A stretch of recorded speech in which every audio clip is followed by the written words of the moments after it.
Welcome to Scentonomics, guys. I know it's been a long time, but anyway, better late than never. So today we're going to be talking about Prada Amber Pour Homme, and it's this fragrance right here. It's basically an oriental composition based mostly upon amber, as the name suggests. And the perfumers are Daniela Roche-Andrier and Miuccia Prada, which is the granddaughter of the founder. So the fragrance is not really an aggressive fragrance at all, like it might have been expected from an oriental fragrance with the main note as amber, or amber as the main accord. However, it's very elegant and gentle while retaining its basic masculinity. And it comes in two main sizes, the 50 ml, which will run around $45 retail, and the 100 ml, which runs around $75 retail, but I'll discuss later how perhaps you can find it at a better price. So that was a brief introduction to Prada's Amber Pour Homme, and with that, let's move on to the presentation. Guys, for the presentation, I don't have the box that this came in because I bought it from somebody off a Facebook group, but overall, this is what, the cap fits in fairly snug, but again, I don't ever suggest holding any fragrance really just from the cap, but that's that. I like how the atomizer, it's to the side and it's not in the middle of the fragrance. It has this metallic plate in the front. There's a 100 ml bottle, so it's nice. The 50 ml is a little more, it's obviously smaller and it's a little more rectangular. Has a Prada up there. It has, your sticker at the bottom. And let's see, the atomizer also is fairly okay. It's, it's pretty good. So overall, that's the basic presentation for Prada Amber Pour Homme. I like how it's a clear glass. The juice is also a unique color. It's not your, it's like kind of purplish, I guess, a little bit.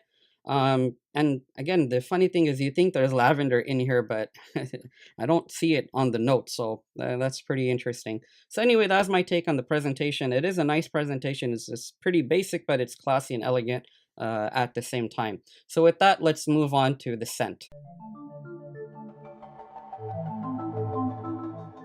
So as far as the scent's concerned, the top notes are mandarin orange, neroli bergamot, cardamom. And the mid notes are orange blossom, musk, vetiver, geranium, and myrrh. And the base notes are labdanum, leather, sandalwood, tonka bean, patchouli, vanilla, and saffron. So with this fragrance, for years I've been sniffing it, re-sniffing it at, like Macy's and other stores that it's sold at. And I've always kind of been attracted to it, but never enough to buy it at retail until I came across it on one of the Facebook groups for a very good deal. And so now that I bought it in that manner, I don't really have any regrets. But again, that really has nothing to do with the scent. Perhaps I can discuss that later. As for the scent, it opens with a very nice, warmly spiced neroli cologne accord, which I guess in this case is pretty unique to this fragrance. And the cardamom against the citrus and, the neroli cologne accord, like I said, that's pretty unique. But the cardamom against the citrus, it gives it this dirty dash clean conflict that creates that interesting feeling that exists in many other classics, but in this is obviously very toned down. As it dries down, it turns into more of like your standard, but very well done, sweet, soapy accord with light leather and tonka dominating. And the patchouli never gains much traction, but I appreciate that because the absence of that note differentiates amber from other barbershop soapy scents, like Rive Gauche, for example. So I prefer this to the intense version, not because the intense version is bad by any means. It's more of like a personal preference, which is that, kind of the intense version gives me more of like a headache just because it's, hits you really in the face. So I like this, that it's nice and toned down. In terms of performance, I think it works well enough. And the intense version naturally, like I said, has a stronger punch in the beginning, but after that, they're basically both the same. So I figure, why should you spend extra on the intense version when you basically are getting the same performance results with the regular one? So that's my take on the scent. And with that, let's move on to the rating.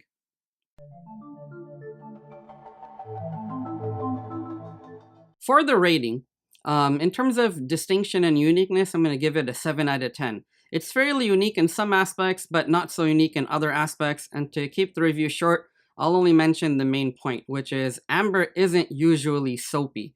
And this comes off as very soapy with the sense of a kind of lavender, despite having amber in it, and no lavender at all. So yes, it is unique from that perspective, but since it's still kind of like your average basic soapy scent, and there are many out there, from that angle, it's not super unique. Performance and longevity, I give it an 8 out of 10. This lasts fairly well for about 6 to 7 hours on my skin, and then it becomes a skin scent where the person wearing it can't really smell it, but other people around you, they obviously can if they come within your, your scent bubble.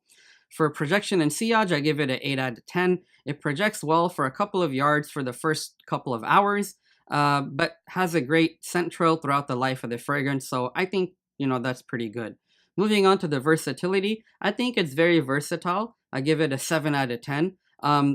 It's more of a casual unisex fragrance. I don't see this being worn too dressed up, but perhaps semi-formal would be okay. I also think it won't do too well in the winter, but it would do well in the other 3 seasons apart from winter. But in climate-controlled environments, it would be fine because it's not really offensive at all.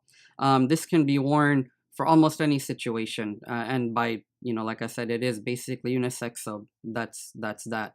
For compliments, I would give it an 8 out of 10. Most people will like how this smells. Again, most people. It doesn't come off as very strong, which is why people find it pleasant. However, there may be those people who won't find it too impressive because of the soapy nature of the scent. But again, everybody's entitled to their opinion. And as for the presentation, I like it. I mean, it's simple, yet it's classy. I like that, the atomizer is towards the side a little bit. So, it works fairly well. The bottle design is different with the neck, the atomizer neck to the side and not in the middle. So I like that it's a little unique in that way. So for presentation, 7 out of 10. For the Scentonomic factor, I give it an 8 out of 10.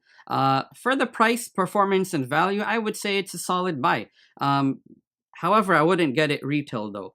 So check the Facebook groups or some of the online websites for a good deal. I don't suggest blind buying it because not everybody's gonna like how it smells, and it took me some time to warm up to it as well, and I had to kind of let it grow on me. So that's 8 out of 10 for the Scentonomic factor, wherein you take the price, value, performance, all that stuff.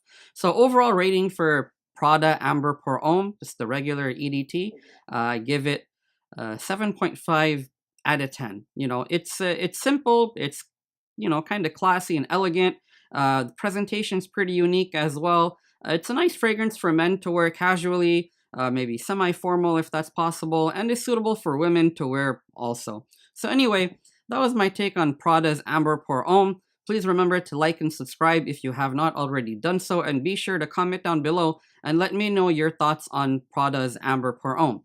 So once again, thank you all for watching this video and showing your support. I really, really appreciate it, and it does mean a lot to me. I wish you all a wonderful week, and this is Nabeel signing off from Scentonomics, where every scent counts.